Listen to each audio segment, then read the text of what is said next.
Meteorology is the study of our atmosphere, and it often involves describing and predicting different kinds of weather patterns.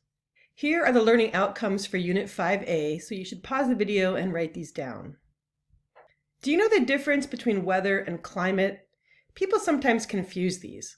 Weather is something that happens over a short period of time. Weather is constantly changing. In Southern California, we don't usually have that much variation from day to day. In some places, you can wake up in the morning to thunderstorms and then have sunny skies a few hours later, followed by high winds in the evening. So weather is constantly changing. Climate, on the other hand, is sort of the long-term average of weather. Climate is generally characterized by temperature and precipitation conditions in a given region. So here are some challenges. Pause the video for a moment and see if you can figure out which of these statements is referring to weather and which ones are referring to climate. Kauai is the rainiest place on Earth.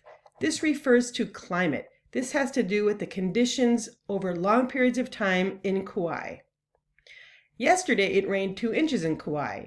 That would be weather. That's a short-term description of the atmosphere. A blizzard is expected to hit Buffalo this weekend. That would be weather, a short-term event. I would like to retire to a place where it's warm all year long. That is climate. A warm climate is what I'm looking for. Here are some pictures that show weather and climate. On the left, we have some damage from a tornado and a blizzard. Both of these are examples of weather. On the right, we have a region that is dry, maybe having a drought, and this would be climate.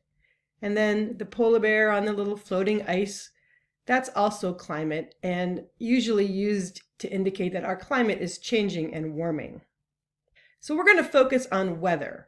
Meteorologists are atmospheric scientists who focus on describing and predicting the weather. These are some of the things that are measured regularly when it comes to weather. First of all, we have temperature, and that's what we're going to learn about in Unit 5A. Then there's humidity, clouds, and precipitation, and Unit 5B is going to cover those topics. Then there's air pressure, wind direction, and speed, and those are going to be covered in Unit 6.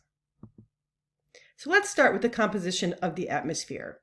Our atmosphere is actually mostly nitrogen.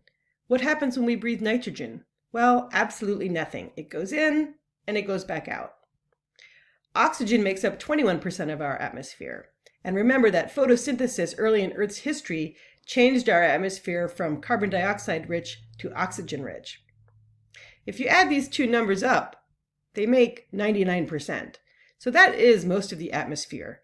Then there are some other gases such as argon and these listed here. Carbon dioxide actually makes up a very small percentage of our atmosphere, 0.036%. Now we're always talking about carbon dioxide levels in the atmosphere, so why does it matter if it's so tiny? Well, changing that carbon dioxide value by just a little bit makes a huge effect on how much heat is trapped at Earth's surface. And we'll talk about that when we talk about the greenhouse effect.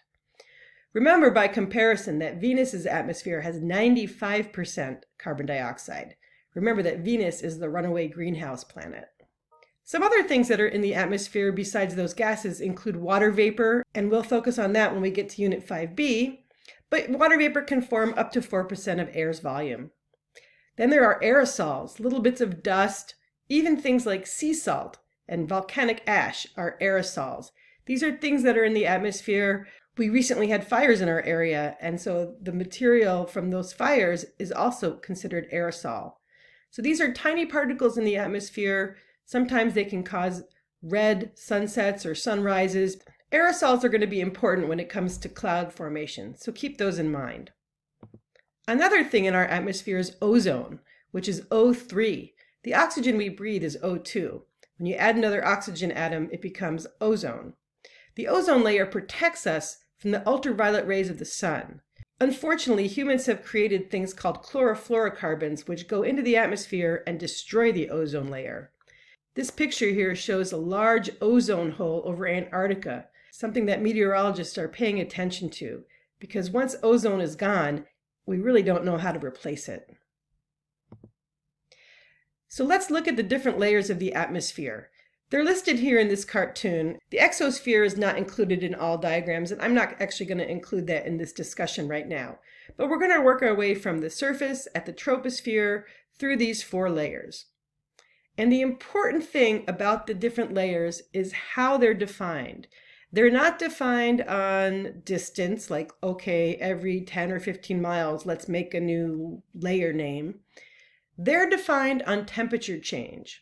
Now you might think as you go higher, it gets colder. And that's true, right? If you're at Pasadena City College and then you go up to Mount Wilson, it's colder up there because it's higher in altitude.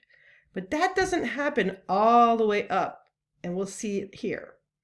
This graph shows height above sea level in either kilometers or miles, and down below here is temperature, and it's in centigrade and Fahrenheit.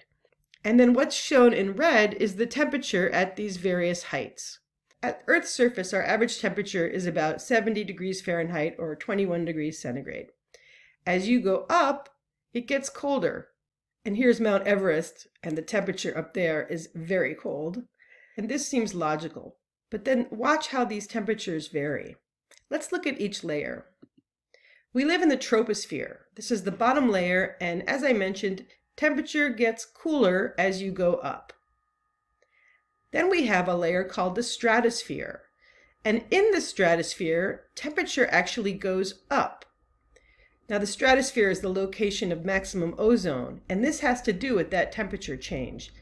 Because the sunlight is interacting with the ozone layer, it creates heat, and that is shown here as the temperature goes up.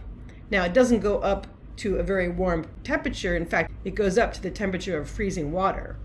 But still, it does go up, and that's how we define the stratosphere. Notice that there are names for the boundaries between each of these layers that are based on the lower layer. So for example, the troposphere and stratosphere are separated by something called the tropopause. And then the stratosphere and the next layer, called the mesosphere, are separated by the stratopause. So let's talk about the mesosphere.